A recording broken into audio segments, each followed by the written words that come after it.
2025년 9월 21일 주일 말씀입니다. 6과 0의 성공 비법.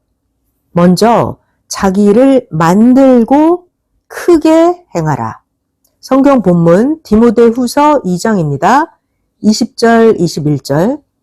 큰 집에는 금과 은의 그릇이 있을 뿐 아니요 나무와 질그릇도 있어 귀히 쓰는 것도 있고 천히 쓰는 것도 있나니 그러므로 누구든지 이런 것에서 자기를 깨끗하게 하면 귀히 쓰는 그릇이 되어 거룩하고 주인의 쓰심에 합당하며 모든 선한 일에 예비함이 되리라. 고린도 후서 9장입니다. 6절. 이것이 곧 적게 심는 자는 적게 거두고 많이 심는 자는 많이 거둔다 하는 말이로다. 할렐루야.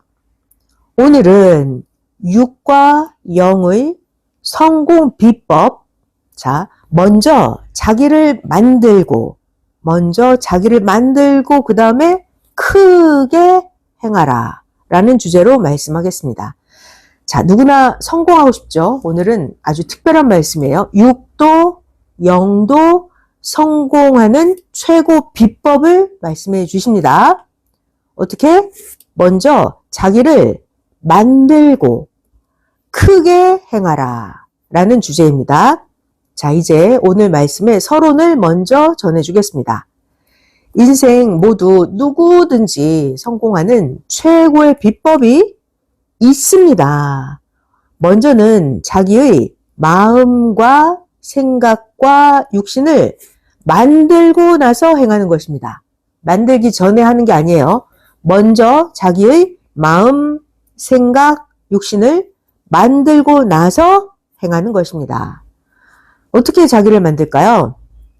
전능자 하나님 성령 성자 주를 최고로 섬기면서 하나님 안에서 배우고 만들고 개발하기입니다. 하나님께 배운 그 말씀을 실천하면서 점점 크게 행하면 성공합니다. 말씀을 실천하면서 점점 크게 행하는 거예요. 그래야 성공을 합니다. 선생도 먼저는 마음, 정신, 생각, 육신, 다시 마음, 정신, 생각, 육신을 만드는 연단을 먼저 했습니다. 선생도 연단을 먼저 했어요. 그러면서 점점 시대의 일을 실천했습니다. 자, 자기를 만드는 일, 자, 남을 만드는 게 아니에요. 자기 자신을 만드는 일, 이것은 마치 건축할 때 기초 공사를 먼저 하는 것과 같습니다. 그러니까 자기를 만든다, 이것은 집 지을 때 기초 공사다, 이런 말이에요. 그러니까 기초 공사를 먼저 안 하면 집을 지을 수 없죠. 그것처럼 자기를 만드는 일을 먼저 안 하면 안 됩니다. 빨리 성공하고 싶다고 해서 자기를 만들지도 않고 먼저 막 뭔가를 하면 아무리 큰 것을 얻어도 그것이 다 깨진 그릇에 물이 빠져나가듯 해버립니다. 그러니까 먼저 무엇을 한다?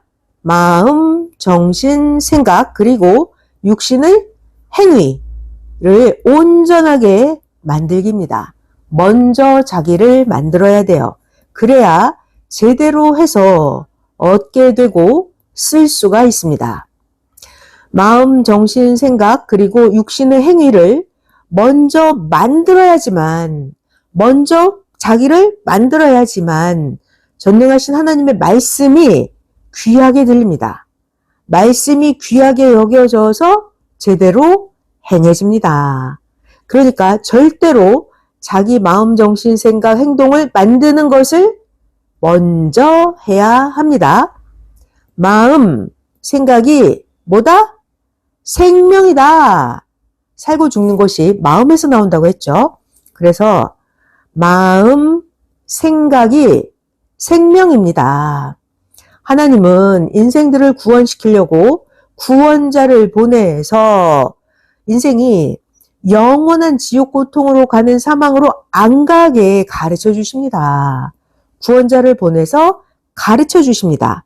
그리고 구원자를 통해서 생명권을 살게 해 주셨는데 자기가 마음, 생각, 육신을 만들지 않으면 다 뺏깁니다.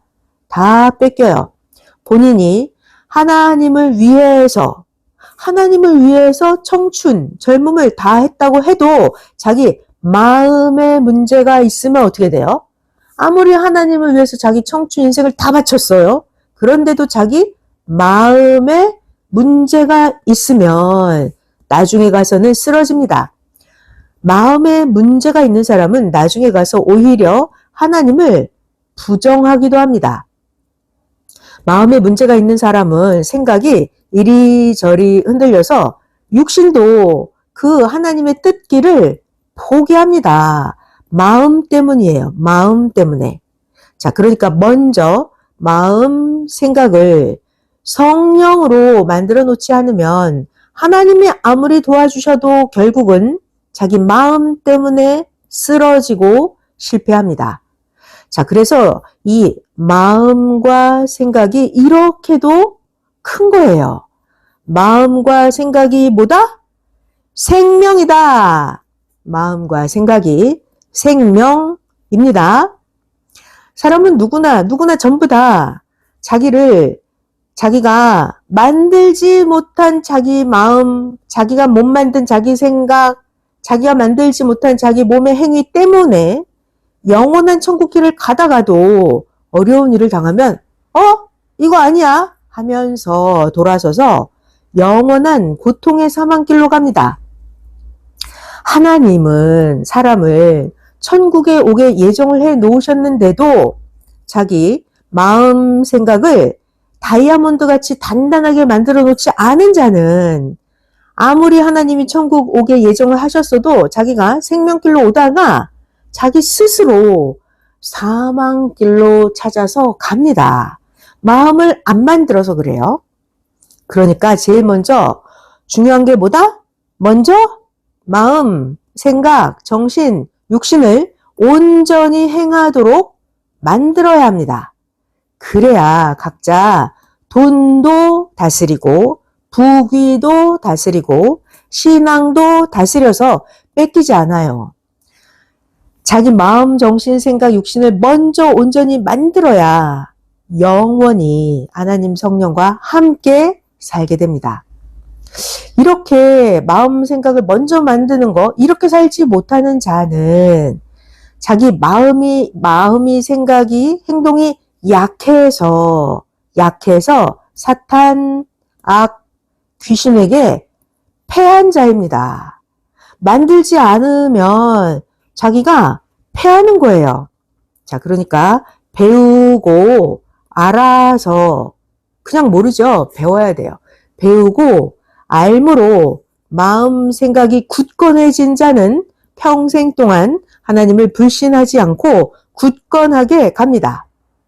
이렇게 마음 생각이 굳건한 자, 이런 자는 땅에서도 육신이 천국의 삶을 살고 하늘에서도 영이 영원한 천국을 상속받고 삽니다. 황금 천국을 가는 데는 큰 게 뭐다? 역시 마음이다. 마음. 그래서 하나님은 사람을 뽑을 때 마음을 보고 사람을 뽑으십니다. 마음이 그렇게 커요. 그러니까 실패하는 자, 성공하지 못하는 자는 왜 그럴까요? 모두 마음 때문이다. 마음, 생각 때문에 실패한다. 마음 때문에 성공을 못하는 거다. 자, 그러니까 우리가 성공하는 데 있어서 자본은 무엇이 자본이냐?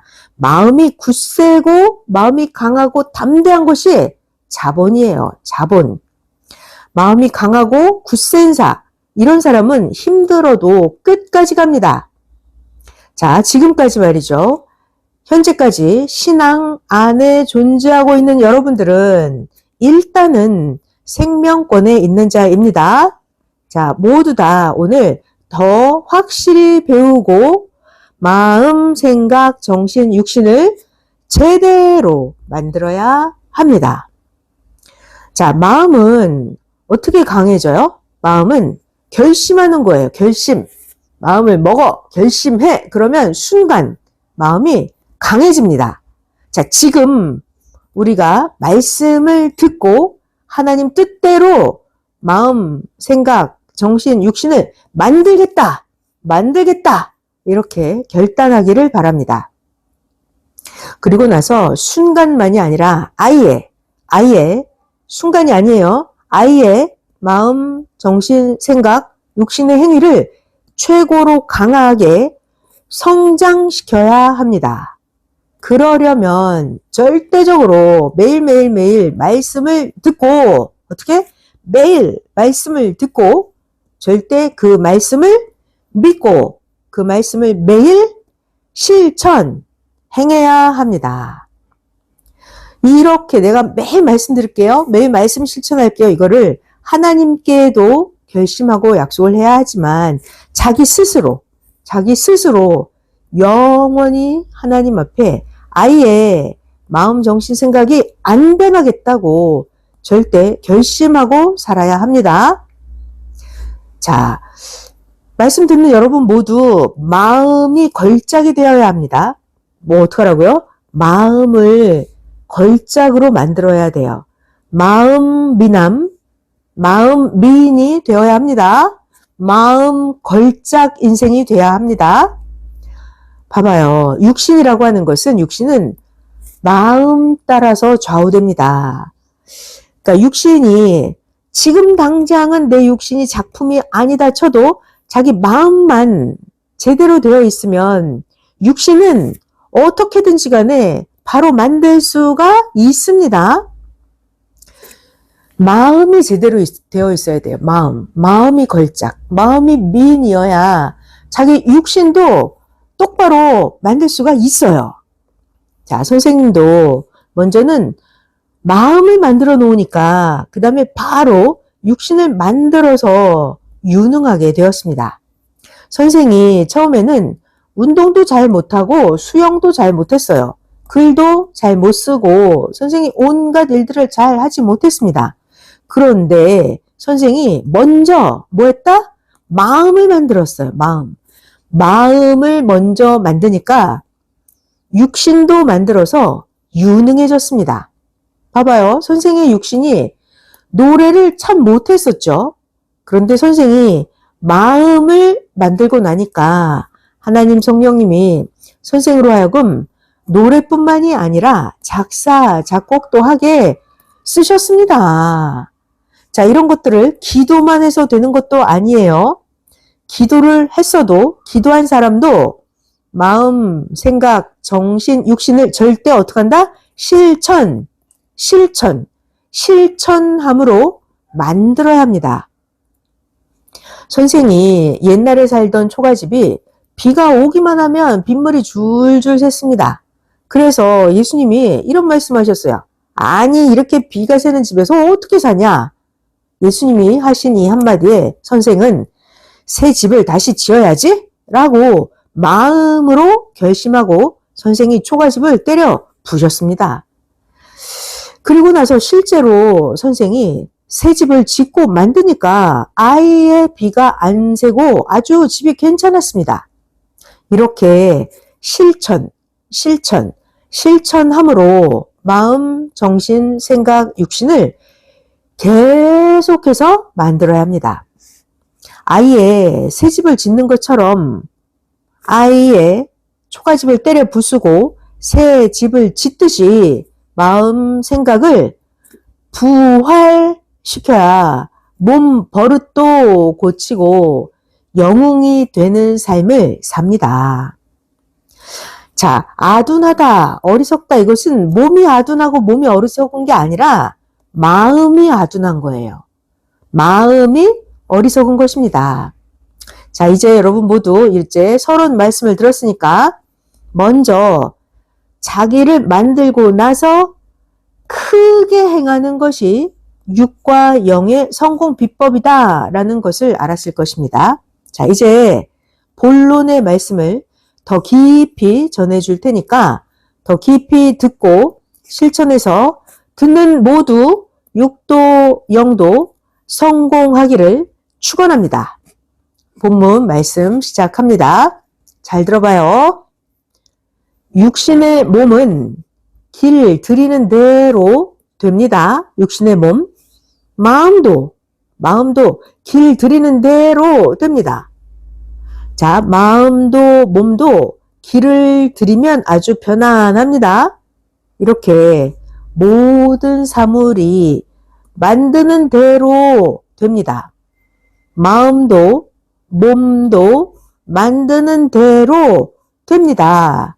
자, 그러니까 자기 자신을 어떻게 만들어야 할까요? 자신을 오직 하나님 성령님이 쓰시기에 합당하게 만들기입니다. 그래야 하나님 성령님이 자기 자신을 쓰십니다. 봐봐요. 만물이든지 사람이든지 모양 형상대로 생긴 대로 만들어진 대로 말이죠. 만물이건 사람이건 만들어진 대로 행한 대로 쓰여집니다. 맞죠? 만물이 만들어진 대로 쓰이듯이 사람도 자기가 자기를 만든 대로만 그대로 만들어진 대로만 쓰이게 됩니다. 작게 만들면 그게 크게 보이지 않죠? 작게 만들어 놓으면 큰데 쓰이지도 못합니다. 그러니까 자기를 만물이든 사람이든 자기든 크게 만들어야 크게 쓰이게 됩니다. 자, 하나님은요, 어떤 사람을 크게 쓰시려면 먼저는 그 사람을 크게 만드십니다. 성경을 잘 보면 하나님은 성경의 중심 인물들 봤죠? 성경에 나오는 중심 인물들처럼 연단하고 가르치고 실천시킨 후에 하나님이 그 사람을 쓰십니다. 그러니까 하나님께 쓰이려면 어떻게 한다? 기도하면서 자기를 온전한 말씀으로 자기를 개발하고 만들어야 합니다. 사람은 자기가 행하는 대로 자기를 크게도 만들고 자기를 작게도 만듭니다. 누구든지 자기를 크게 만들려고 하면 힘이 들어요, 안 들어요? 힘이 들어요. 자기를 크게 만들려고 하면 엄청 힘들고 어렵습니다. 그래서 자기를 크게 만들지를 못하는 거예요. 자, 잘 들어봐요. 방법을 알려주겠습니다. 무엇이든지 간에 크게 만들려면 첫 번째 뭐다? 마음이다. 마음. 크게 만들려면 기술이 있어야 되고 기술, 환경과 여건이 갖춰져야 되고 자료도 많이 들어갑니다. 그러나 애시당초 마음이 작고 생각이 작으면 기술과 자료가 충분히 있는데도 크게 못합니다. 마찬가지로 자기 자신을 자기가 만드는 거예요. 자기를 만드는 것도 역시 자기 마음 생각이 작으면 자기 자신을 크게 만들지를 못하고 적당히 만들거나 작게 만들게 됩니다. 결국 작게 만든 자는 작게 쓰이겠죠? 작게 만든 자는 작게 얻고 작게 살게 됩니다. 신앙의 삶도 그러합니다. 매일매일 크게 행하고 매일 크게 만들어야 합니다. 그래야 큰 기회가 왔을 때 그 기회를 잡고 행합니다. 매일 크게 생각하고 크게 마음 먹고 크게 행하고 자기를 크게 만든 자가 큰 기회가 왔을 때 큰 기회를 잡고 행합니다. 평소에 길을 잘 들여놓아야 기회를 잡고 많이 할 수 있고 크게 할 수가 있습니다. 평소에 자기 자신에 대해서 길을 크게 하는 길을 잘 들여놓아야 돼요. 그래야 큰 기회를 잡을 수 있어요. 자, 그러니까 근데 궁금하죠? 도대체 어떻게 해야 크게 만들고 크게 구상할 수 있나? 마음 생각을 크게 만들려면 마음 생각을 크게 구상하려면 어떻게 해야 될까요? 오직 하나님과 일체되어야 합니다. 성령으로 행해야 합니다. 그러니까 하나님이 큰 마음을 주십니다. 사람이 인간적인 자기 마음, 자기 생각은 작습니다. 그러니까 하나님의 구상을 따라서 성장해야 크게 할 수가 있습니다. 또 크게 만들려면 뭐가 필요하다? 시간이 많이 필요하다. 그러니까 크게 만들려면 새벽부터 행해야 합니다. 그러니까 마음이 작고 생각이 작고 행함이 작게 하는 자는 작게 하고 편하게 많이 놀아요. 작게 하고 많이 노는 자 우선은 편하고 아주 좋아요. 그 대신 얻는 것이 작습니다. 나중에는 자기가 적게 했으니까 적게 거둠으로 인해서 고생도 많죠. 어려움도 많아요.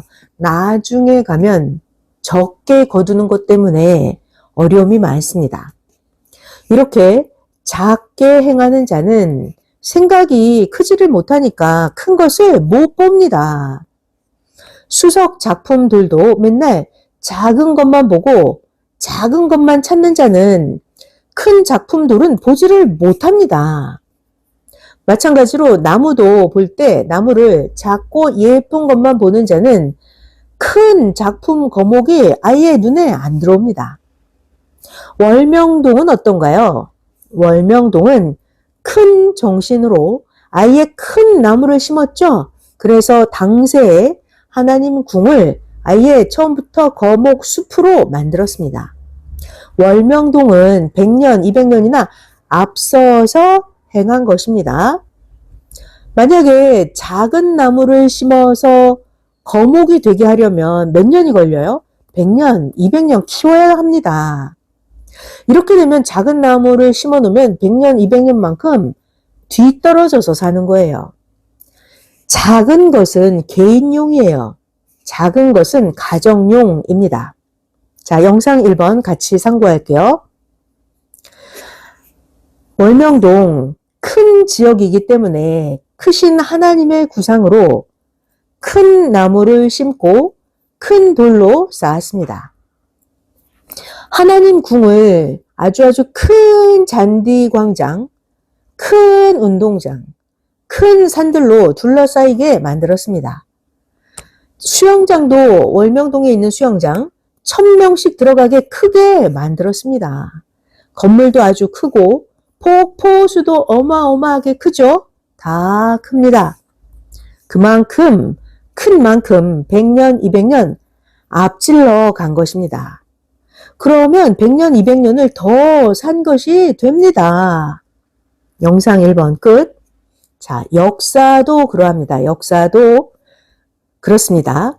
하나님이 때가 되어서 천년 혼인잔치 역사를 시작하시고 사명자에게 주시어서 이 큰 역사를 하는 것입니다.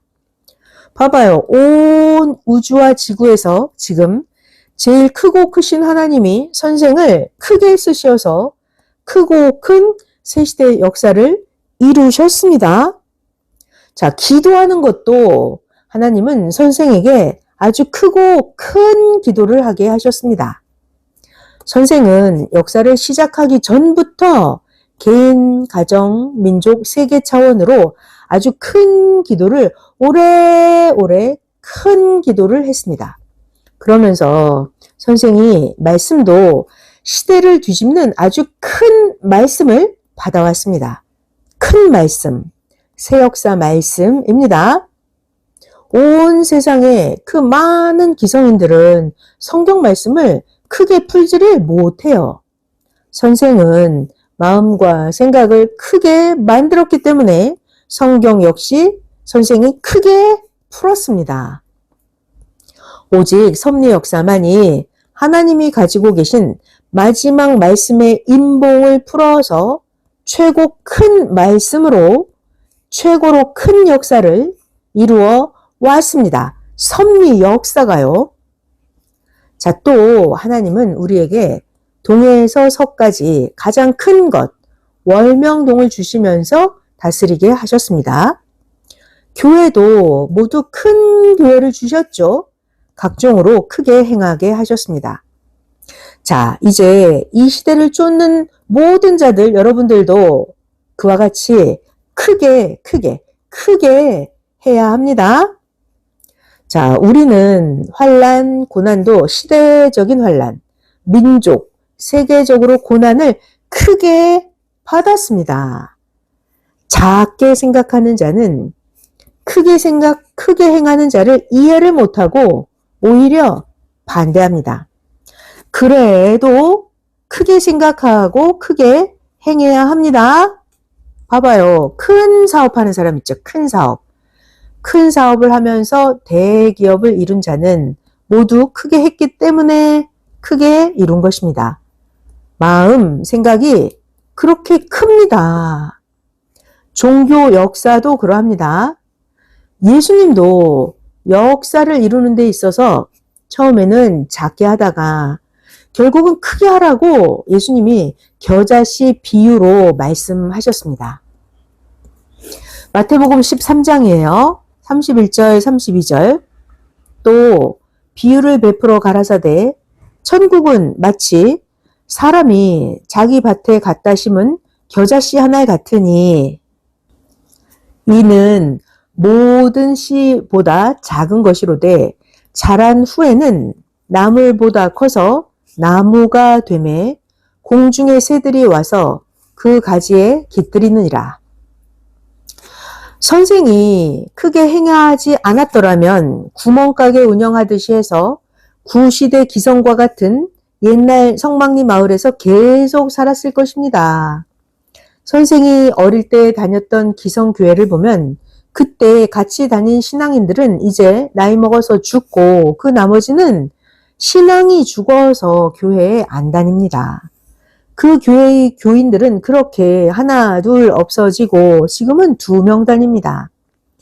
선생이 만약에 계속 구시대에서 예수님만 믿고 그렇게 살았으면 지금까지 그 작은 교회에 있었을 것입니다. 인생의 어려움과 환난을 견디었다 해도 작게 행했으면 그 기성교회 교인 중에 한 명으로 살아남아 있었을 것입니다. 크게 행함으로써 크게 행함으로 그 구시대 주관권을 나와서 다시 오신 예수님의 영을 신랑으로 맞아서 새 말씀을 배우고 큰 역사를 하니까 지금 성약의 새 역사, 새 기업이 되었습니다. 다른 자들은 이 같은 큰 역사가 진행이 되는지 아예 알 수가 없습니다. 밭에 감춰진 보화를 발견한 자가 아니 누구에게 이런 걸 말을 하겠습니까?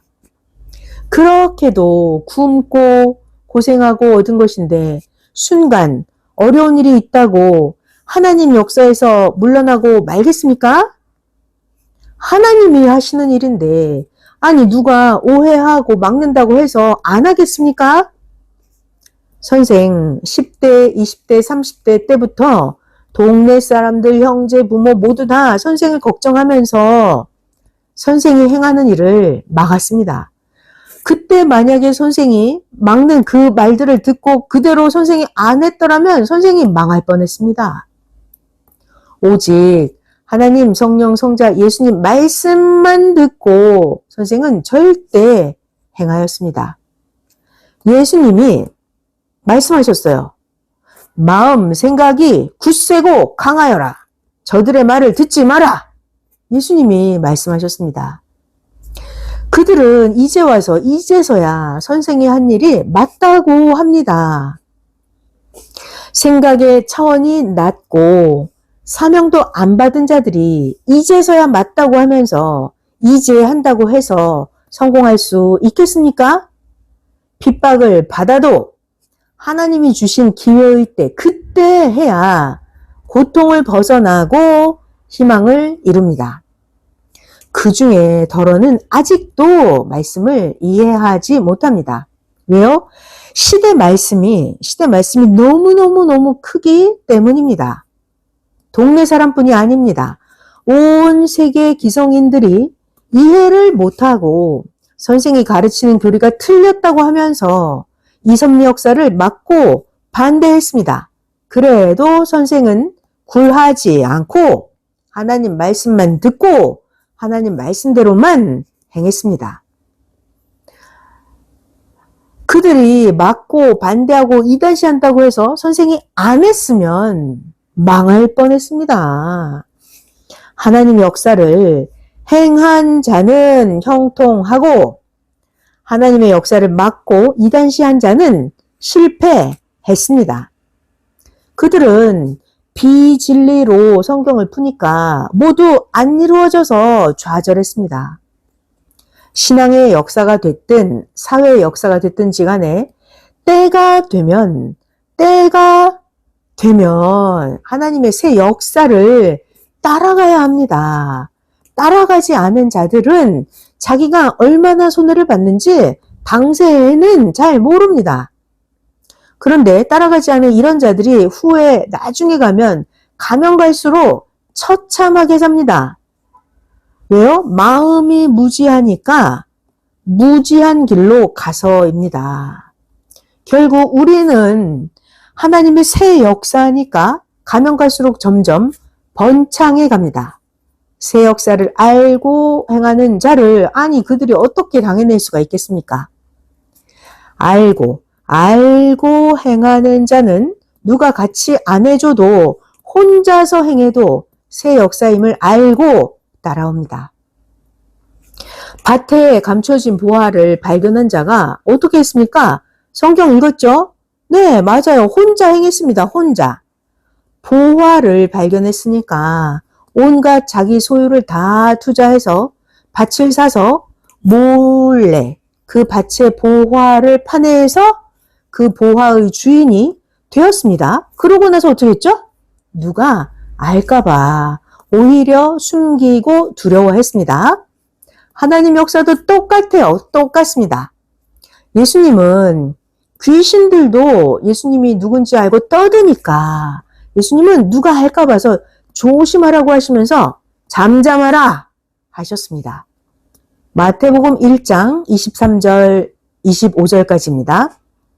마침 저희 회당에 더러운 귀신 들린 사람이 있어 소리질러 가로되 나사렛 예수여 우리가 당신과 무슨 상관이 있나이까? 우리를 멸하러 왔나이까? 나는 당신이 누구인 줄 아노니 하나님의 거룩한 자니이다. 예수께서 꾸짖어 가라사대 잠잠하고 그 사람에게서 나오라 하시니 성경에 나온 것처럼 이 섭리 역사를 펴올 때도 그러하였습니다. 선생도 누가 진리를 알까 하면서 정신이 온전하고 마음이 온전하고 생각이 온전한 자만 뽑아서 그들에게만 진리를 전해왔습니다.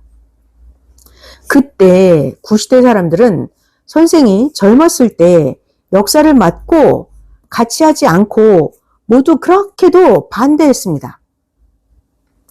선생이 그렇게도 반대했던 그들이 이제는 모두 다 예수님 안 오신다면서 실망을 해서 신앙이 죽고 늙어서 떠나가고 있습니다. 이제는 어때요? 섭리 역사가 커져서 선생 혼자가 아닙니다. 이제는 수많은 섭리의 후손들이 새 역사를 쫓으면서 갑니다. 기성의 후손들은 이제 끝에 다다랐습니다. 2000년이 지난 지가 옛날입니다. 예수님이 다시 오셔서 심판을 하고 각종 역사를 다 하셨는데도 저들은 모릅니다.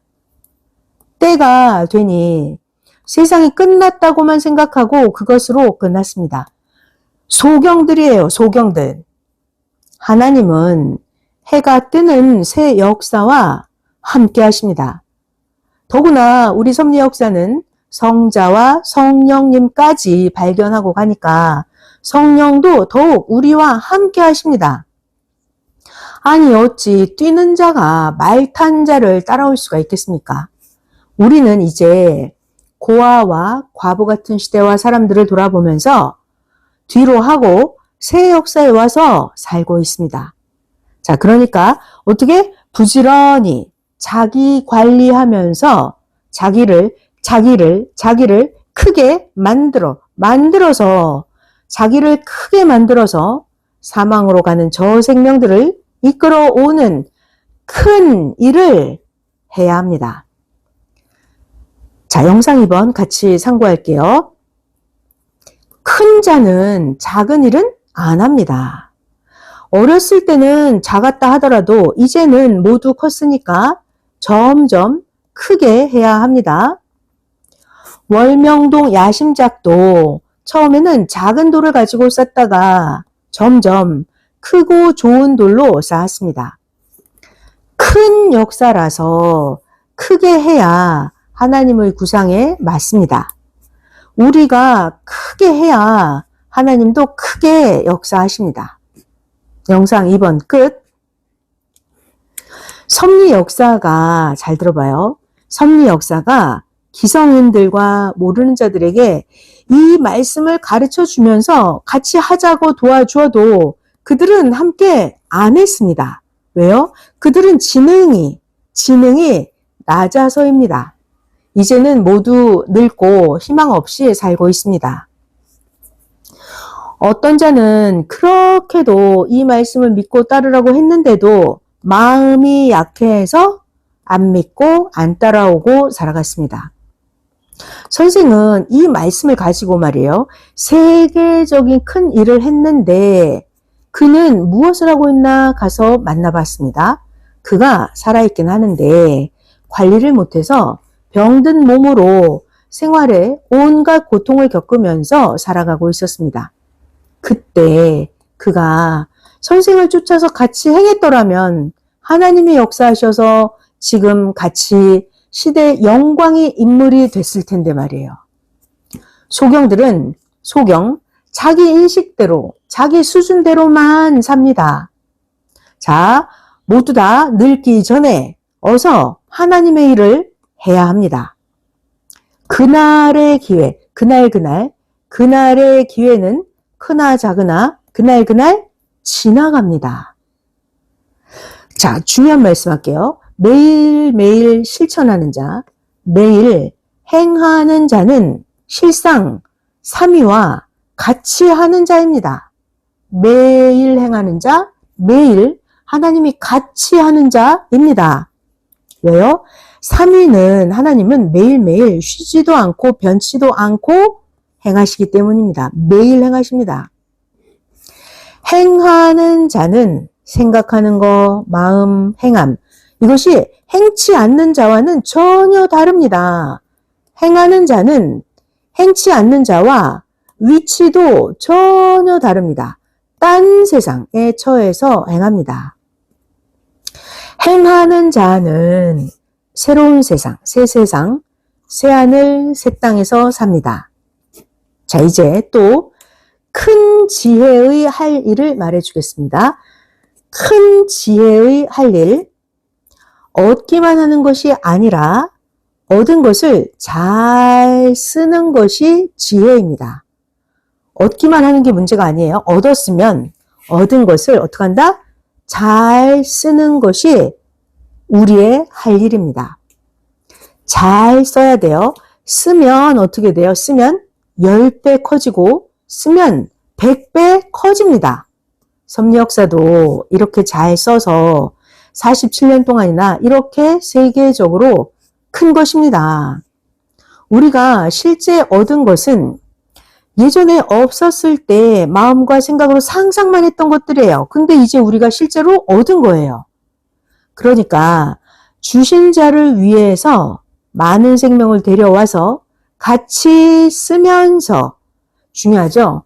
같이 써야 돼요. 써야 10배 커지고 100배 커집니다. 같이 쓰면서 시대 하나님에 대해서 가르쳐주고 그들도 영생길을 가게 해줘야 합니다. 이것이 큰 지혜의 할 일이에요. 의를 행해야 의로 인해서 자기의 형체가 의롭게 변화됩니다. 변화가 되면 마치 소록길을 다니기 편하게 넓히고 사는 자처럼 변화가 되면 자기 인생이 편해집니다. 자기 육체, 혼체, 영체 다 변화해야 합니다. 왜냐하면 이 육의 변화가 다시 육신의 변화가 영의 변화입니다. 자, 그러니까 잘 들어봐요. 육이 시대 보낸 자를 통해서 그 말씀을 듣고 육신이 행하는 거예요. 육신이 전능하신 하나님을 믿어요. 그래야 영이 하늘나라에 속한 영으로 변화되기 때문입니다. 그러니까 육의 변화가 영의 변화입니다. 아멘. 농사 짓는 법을 모르는 사람은 어떻게 해야 될까요? 농사 짓는 법을 모르면 농부가 시키는 대로 해야만 자기도 농사 지어서 곡식 과일을 얻을 수 있게 됩니다. 이렇게 하나님이 보낸 자를 통해서 주시는 말씀을 잘 듣고 순종을 해야, 그래야 자기의 육도 형통을 하고 자기의 영도 하늘나라 영으로 변화되어서 하늘나라 천국에 가게 됩니다. 또 잘 들어봐요. 기구를 만들고 싶으면 그 기구를 만든 기술자가 시키는 대로 따라서 해야 그 기구를 만들게 되죠? 그것처럼 하나님이 시키는 대로 해야 그 원하던 것이 이루어지고 자기 영이 하늘나라에 가게 된다는 것입니다. 이런 것들을 모르면 어떻게 돼요? 모르면 평생 동안 그 위치에서 고통을 겪으면서 갖은 고생만 하고 삽니다. 자, 그러니까 배우고 알고 행해서 옛 시대의 삶에서 빠져나와야 합니다. 자, 이것은 육신이 죽은 자가 실제로 살아나는 것과 똑같습니다. 그래서 육신이 배우고 변화되는 삶, 그런 삶을 부활했다 하는 것입니다. 진짜로 육신이 죽은 자가 살아나는 것과 똑같기 때문에 그래요. 그런 삶을 부활했다 하는 거예요. 뇌의 생각과 육신의 행위가 변화되고 차원이 높아질수록 더 많이 행해서 더 변화가 됩니다. 그러면 더 얻고 더 누립니다. 육신만 누리면 일생뿐이죠. 그러니까 영까지 누리게 해야 천국에 가서 영원히 누립니다. 그 핵은 뭐다? 생각이다. 생각. 왜요? 육신은 뇌가 생각하는 대로 육신이 작동하기 때문입니다. 육신만 위해서 생각하는 자는 육에 속한 것만 얻고 살죠? 그러면 영은 사망으로 갑니다. 문제는 한 번 사망에 가면 영이 영원토록 못 나옵니다. 잘 들어요. 전능하신 하나님을 믿지 않고 우상이나 믿고 샤머니즘이나 믿고 산 자에게는 하나님께 속한 구원이 없습니다. 이렇게 우상 숭배, 샤머니즘 믿고 산 자들의 영은 그런 주관권 영계로 가서 삽니다. 거기는 하나의 지옥적 영계입니다. 이 세상에서 육신의 삶으로 영의 구원이 좌우됩니다. 육신의 삶으로 세상에서 어떻게 했느냐에 따라 영의 구원이 좌우됩니다. 이런 것을 명심하고 살아야 합니다. 자, 이제 마지막으로 오늘의 하이라이트 말씀, 육과 영의 최고 성공 비법 말씀, 오늘의 하이라이트 전해주겠습니다. 잘 들어요. 인생의 열쇠가 되는 말씀입니다. 자, 이 말씀을 먼저 영상 같이 상고할게요. 자, 우리 영상 봤던 거 생각나시죠? 방 안에 갇혀 있는 자들 중에 밖에서 잠긴 문을 열 자가 없습니다. 이와 같이 구약 방 안에 갇혀 있는 자는 율법으로 잠긴 문을 따고 열 수가 없으니까 구약 방 안에 갇혀 있는 자들은 신약의 새 시대로 나올 수가 없습니다. 그래서 하나님은 구약 방 밖에 있는 자, 누구? 예수님께 열쇠를 주셨습니다. 이와 같이 똑같아요. 신약 방 안에 갇혀 있는 자들은 방 안에 갇혀 있으니까 신약 방에서 나와서 자기가 밖에서 잠겨 있는 문을 딸 수가 없죠. 그래서 새 시대가 와서 성약의 시대 사명자가 말씀의 열쇠로 그 신약 방에 잠긴 문을 따줘야만 성약의 새 시대로 나올 수가 있습니다. 영상 3번 끝. 자, 오늘 하이라이트 말씀 잘 들어보겠습니다. 하나님도 예수님도 밖에 있는 자에게, 방 안에 있는 자가 아니라 잠겨서 방 안에 갇혀 있는 자 말고 잠겨 있는 방이 있으면 그 방 밖에 있는 자에게 하나님이 예수님이 열쇠를 주십니다. 방 밖에 있는 자가 열쇠를 받아야 돼요. 밖에서 방 열쇠를 받은 자가 그 열쇠로 받은 말씀이죠. 말씀을 전해 주어서 따르는 자들과 함께 하나님 역사의 목적을 이룹니다. 자, 영상 4번 같이 상고할게요. 잘 들어봐요. 구약에서는 신약 말씀을 못 풉니다. 그럼 신약에서는 성약 말씀을 못 풉니다.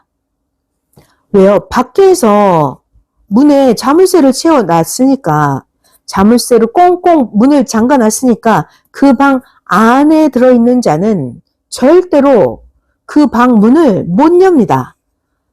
밖에서만 방문을 열 수가 있습니다.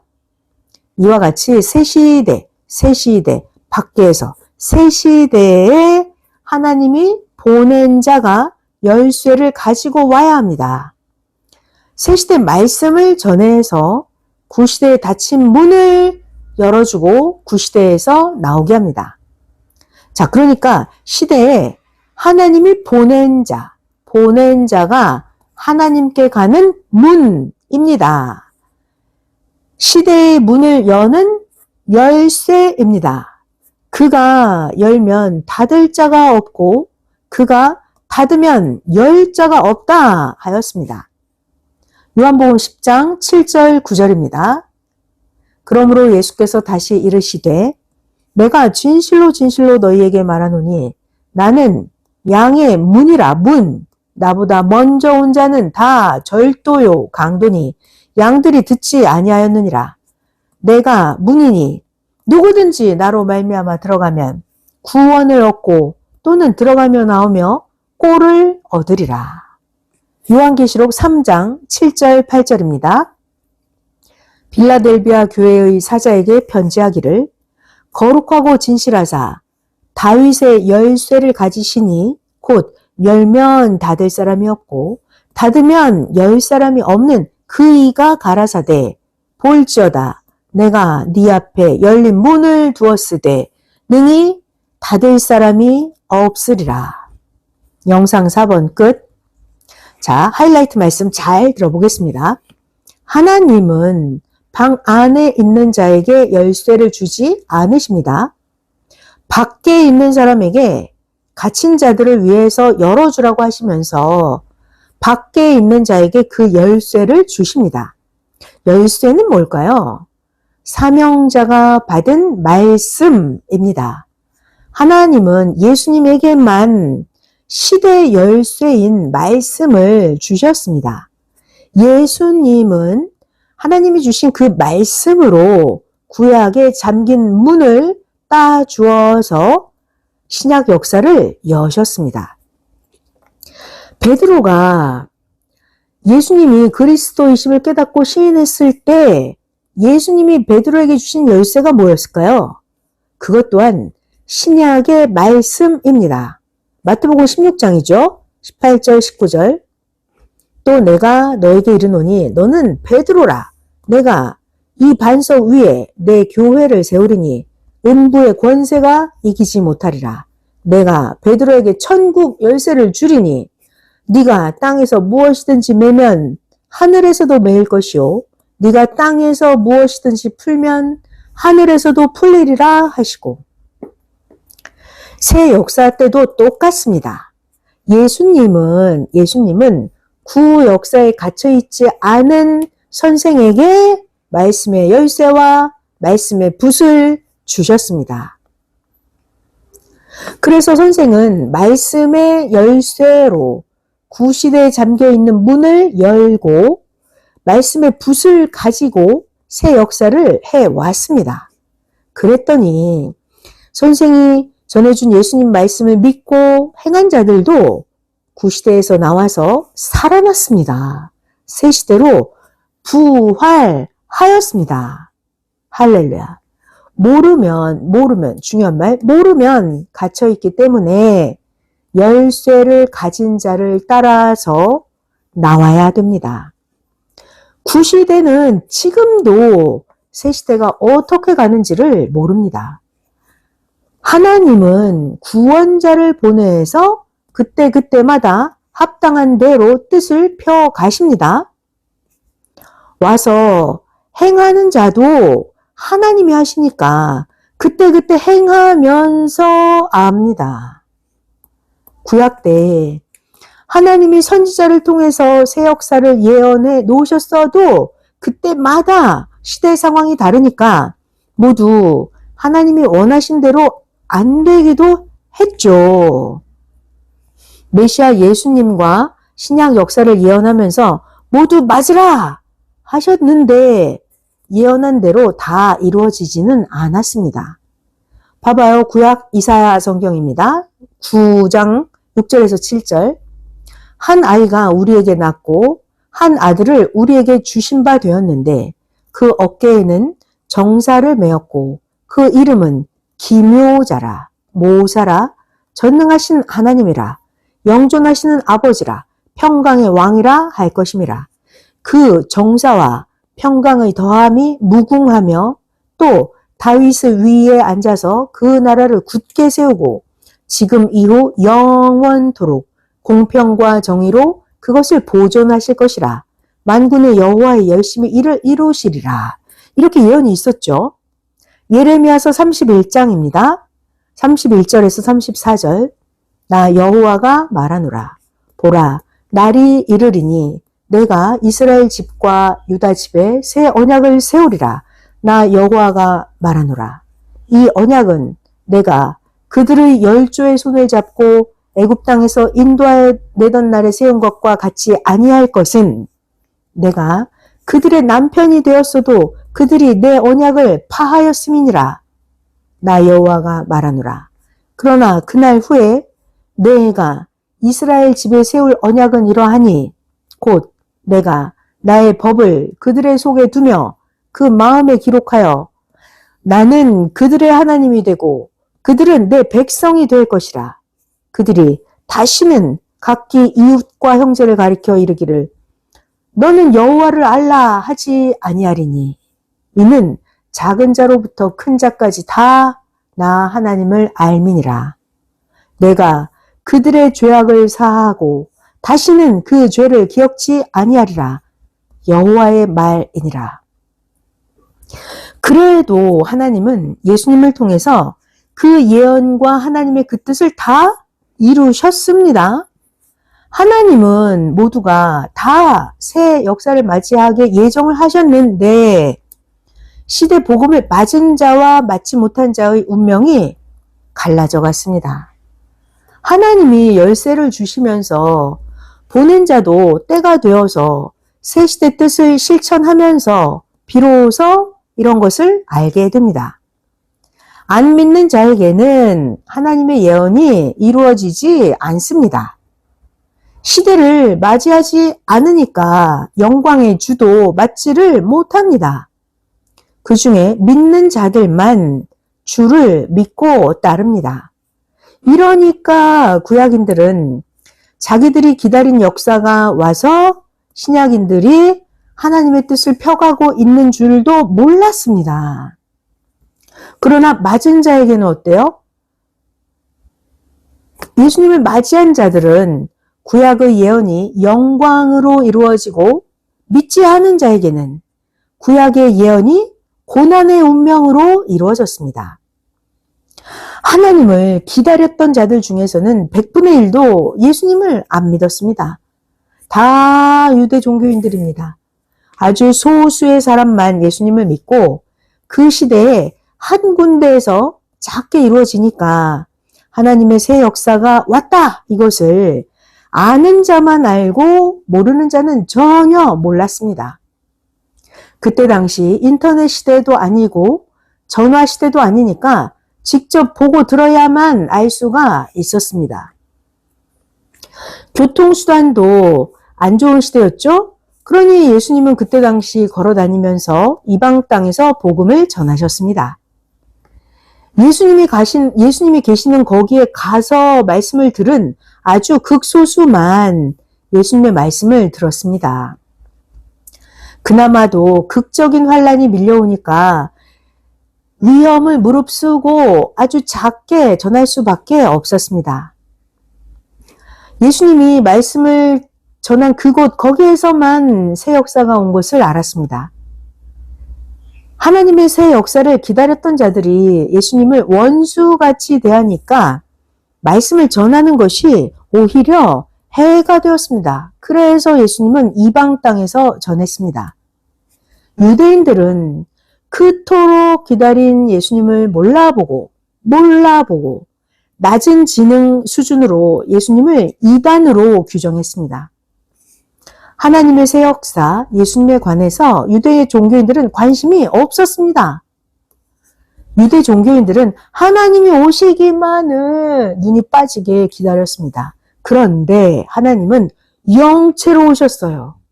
그리고 육으로는 예수님이 오셨던 거예요. 그러니까 그 구약 율법 유대인들은 모두 예수님을 이단으로 보고 예수님을 원수시했습니다. 그때 당시 유대인들이 4,000년 전통으로 종교를 잡고 있었습니다. 율법이 이스라엘의 국법처럼 되어서 나라에서도 민족을 율법을 가지고 다스렸습니다. 그때는 나라가 로마로 넘어가서 로마가 이스라엘을 다스리고 있었어도 일부 자체로는 율법으로 다스리는 것은 허락한 때였습니다. 그때 유대 종교인들은 로마인들에게 예수님 믿는 자들, 저들은 이단이라고 아예 인식을 시켜버려서 로마인들마저 예수님을 이단으로 대하게 했습니다. 결국 예수님은 로마인들의 제재까지도 받으셨던 거예요. 율법주의자들은 예수님이 말씀하면 신경 쓰이게 지켜보면서 방해했습니다. 율법주의자들은 늘 예수님의 말씀 꼬투리를 잡기 위해서 듣고 있었습니다. 율법주의자들은 자기 수준대로 듣고 모순을 잡아내어 자기 지도자들에게 고해서 여론화시켜서 로마인들까지도 예수님을 제재하게 했습니다. 율법주의자 유대 종교인들 하나님 보시기에 최고 악을 행하였습니다. 이 시대 오늘날 환란 때 당해본 우리가 예수님 시대가 아주 잘 깨달아집니다. 사사건건 간섭하니까 예수님은 마음대로 말씀을 할 수가 없으셨습니다. 그래서 듣는 자들도 제대로 들을 수가 없었습니다. 그래서 예수님이 늘 비유로 말씀하신 겁니다. 깨닫는 자는 알고 따르지만 그 중에는 모르는 자가 많아서 또다시 귓속말로 말씀해 주기도 하셨습니다. 마태복음 13장에 나옵니다. 10절부터 17절 제자들이 예수께 나와 가로되 어찌하여 저희에게 비유로 말씀하시나이까? 예수님 대답하여 가라사대 천국의 비밀을 아는 것이 너희에게는 허락이 되었으나 저희에게는 허락이 아니 되었으니 무릇 있는 자는 받아서 넉넉하게 되되 무릇 없는 자는 그 있는 것도 빼앗기리라. 그러므로 내가 너희에게 저들에게 비유로 말하는 것은 저희가 보아도 보지 못하며 들어도 듣지 못하며 깨닫지 못함이라. 이사야 예언이 저희에게 이루어졌으니 이사야 예언이 말하기를 너희가 듣기는 들어도 깨닫지 못할 것이요 보기는 보아도 알지 못하리라. 이 백성들의 마음이 완악하여져서 그 귀는 듣기에 둔하고 눈은 감았으니 이는 눈으로 보고 귀로 듣고 마음으로 깨달아 돌이켜 내게 고침을 받을까 두려워함이라. 이사야 선지자가 예언하였느니라. 그러나 너희 눈은 봄으로 너희 귀는 들음으로 복이 있도다. 내가 진실로 너희에게 이르노니 많은 선지자와 의인이 너희 보는 것을 보고자 하여도 보지 못하였고 너희 듣는 것들을 듣고자 하여도 듣지 못하였느니라. 이런 상황이니 예수님은 더 많은 말씀을 남기며 성경에 많은 내용을 기록할 수가 없으셨습니다.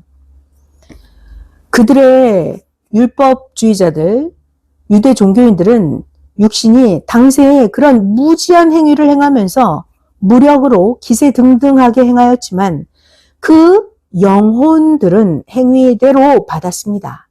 사망에서 살면서 영원한 고통을 받는 영이 되었습니다.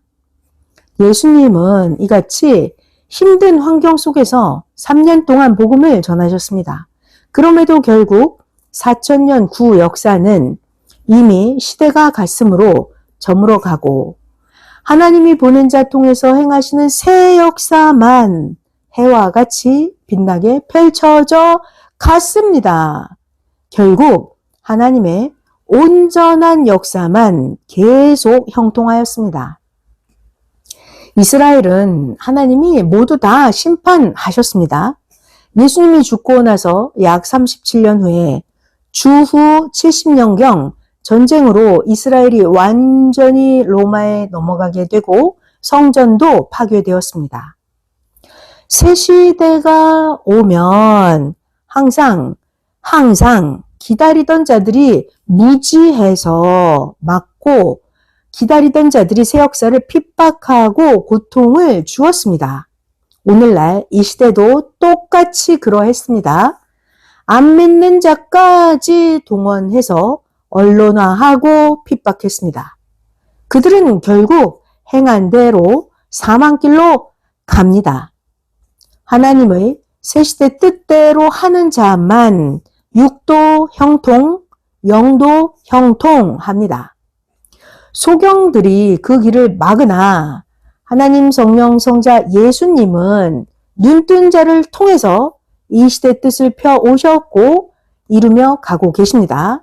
이런 것들을 깨닫고 가는 자들 모두에게 주 하나님과 성령의 평강을 빕니다. 말씀 마쳤습니다.